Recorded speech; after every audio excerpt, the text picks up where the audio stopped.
Students, मैं सुनीता वै तिवारी श्री संत गाडगे महाराज हिंदी विद्यालय भुसावल आज इस वीडियो के माध्यम से पार्ट 4 द्रव्य के मापन के अंतर्गत रासायनिक संयोग का नियम क्या है, लॉज ऑफ केमिकल कॉम्बिनेशन, जिसके अंतर्गत द्रव्य की अविनाशिता का नियम, स्थिर अनुपात का नियम, परमाणु आकार तथा परमाणु द्रव्यमान और तत्वों के रासायनिक प्रतीक किस प्रकार निर्धारित किए जाते हैं, इन विशेष मुद्दों पर चर्चा करेंगे। तो आइए देखते हैं कि रासायनिक संयोग का नियम क्या है।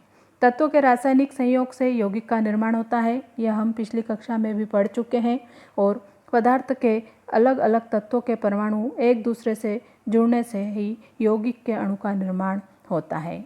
रासायनिक परिवर्तन होते समय पदार्थों का संगठन भी बदलता है, अर्थात जब दो तत्व ए और बी एक से अधिक यौगिक बनाने के लिए आपस में संयोजित होते हैं तो ए के कई द्रव्यमान जो पृथक रूप से बी के निश्चित द्रव्यमान से संयोजित होते हैं तो एक सरल अनुपात में होते हैं।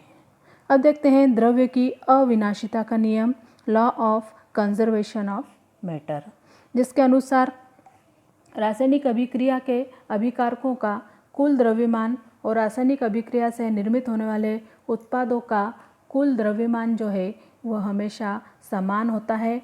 इसे ही द्रव्य की अविनाशिता का नियम कहते हैं। अर्थात कोई भी रासायनिक अभिक्रिया होते समय द्रव्य के परिमाण में न तो वृद्धि होती है और न ही वह घटता है। अर्थात रासायनिक अभिक्रिया में अभिकारकों का कुल भार और रासायनिक अभिक्रिया में निर्माण होने वाले उत्पादों के कुल भार समान होते हैं और इसे ही द्रव्य का अविनाशिता का नियम कहते हैं। दूसरा है स्थिर अनुपात का नियम। जब किसी यौगिक में उसके घटक तत्वों का भारात्मक अनुपात सदैव निश्चित होता है, अर्थात स्थिर होता है, तो उसे स्थिर अनुपात का नियम कहते हैं। उदाहरण के तौर पर यदि शुद्ध जल हम चाहे किसी भी स्रोत से प्राप्त करें, उसमें सदैव हाइड्रोजन तथा ऑक्सीजन का समावेश होगा और इन घटक तत्वों का भारात्मक अनुपात सदैव 1:8 ही होगा। इसी प्रकार से 44 ग्राम कार्बन डाइऑक्साइड में 12 ग्राम कार्बन तथा 32 ग्राम ऑक्सीजन तत्व होते हैं तथा उनके भारात्मक अनुपात 12:32 अर्थात 3:8 ही होते हैं। अब देखते हैं कि परमाणु का आकार। जैसा कि हमें पता है परमाणु का जो आकार है उसकी त्रिज्या के द्वारा निश्चित किया जाता है। स्वतंत्र परमाणु में परमाणु के नाभिक और बाह्यतम कक्षा के बीच की दूरी को ही परमाणु त्रिज्या कहते हैं। परमाणु की त्रिज्या नैनोमीटर में व्यक्त की जाती है। अब देखते हैं परमाणु द्रव्यमान अर्थात मास ऑफ एटम। परमाणु का द्रव्यमान उसके नाभिक में समाविष्ट होता है और वह प्रोटॉन और न्यूट्रॉन के कारण होता है। परमाणु के नाभिक में उपस्थित प्रोटॉन और न्यूट्रॉन की कुल संख्या को ही परमाणु का द्रव्यमान या एटॉमिक मास नंबर कहते हैं। प्रोटॉन और न्यूट्रॉन के एकत्रित रूप से नाभिक के मूल कण न्यूक्लियन कहते हैं। जैसा कि चित्र में आपको दिखाई दे रहा है, हाइड्रोजन का परमाणु द्रव्यमान 1 है, हीलियम का 4 है, अर्थात न्यूट्रॉन और प्रोटॉन की जो संख्या है कुल संख्या वही उसका क्या कहलाता है, परमाणु द्रव्यमान कहलाता है।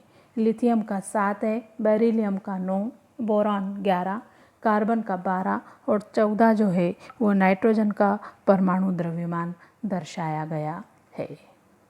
अब देखते हैं कि तत्वों के जो रासायनिक प्रतीक है या जो रासायनिक संकेत है वो किस प्रकार निर्धारित किए जाते हैं। जो सिंबल्स हैं उनका उपयोग किस प्रकार से किया जाता है।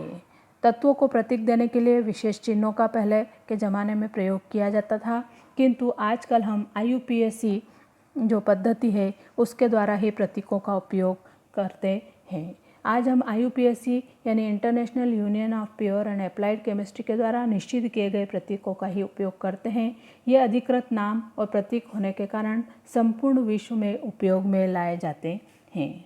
बर्जिलिस द्वारा खोजी गई पद्धति के अनुसार तत्वों के प्रतीक उनके नाम के पहले अक्षर या पहले और दूसरे अन्य विशेष अक्षर होते हैं। 2 अक्षरों में से पहले अक्षर को बड़ी लिपि में और दूसरे अक्षर को छोटी लिपि में लिखा जाता है। कुछ तत्वों के परमाणुओं का स्वतंत्र अस्तित्व होता है। उदाहरण के तौर पर हीलियम, नियॉन और कई बार तत्वों के 2 या 2 से अधिक परमाणु के संयोग से उस तत्व का अणु निर्मित होता है और ऐसे तत्व बहुपरमाणुक अवस्था में रहते हैं, जैसे ऑक्सीजन, नाइट्रोजन। जब भिन्न भिन्न तत्वों के परमाणु एक दूसरे से संयोग करते हैं तब यौगिक के अणु का निर्माण होता है, अर्थात तत्वों के रासायनिक आकर्षण के कारण ही यौगिक जो है वह निर्मित होते हैं। अब देखते हैं कि अणु द्रव्यमान यानी क्या होता है। किसी पदार्थ के अणु द्रव्यमान का अर्थ होता है उसके अणु में उपस्थित परमाणुओं के द्रव्यमानों का योगफल। परमाणु द्रव्यमान की भांति अणु द्रव्यमान को भी डाल्टन इकाई में ही व्यक्त किया जाता है। जैसे कि उदाहरण के तौर पर यदि पानी का अणु द्रव्यमान ज्ञात करना है तो हम किस प्रकार से ज्ञात कर सकते हैं। जैसा कि टेबल में दिखाया गया है, सबसे पहले आपको अणु का नाम लिखना है, अणु का सूत्र लिखना है H2O। उसके बाद इसमें 2 घटक तत्व दिखाई दे रहे हैं, हाइड्रोजन और ऑक्सीजन।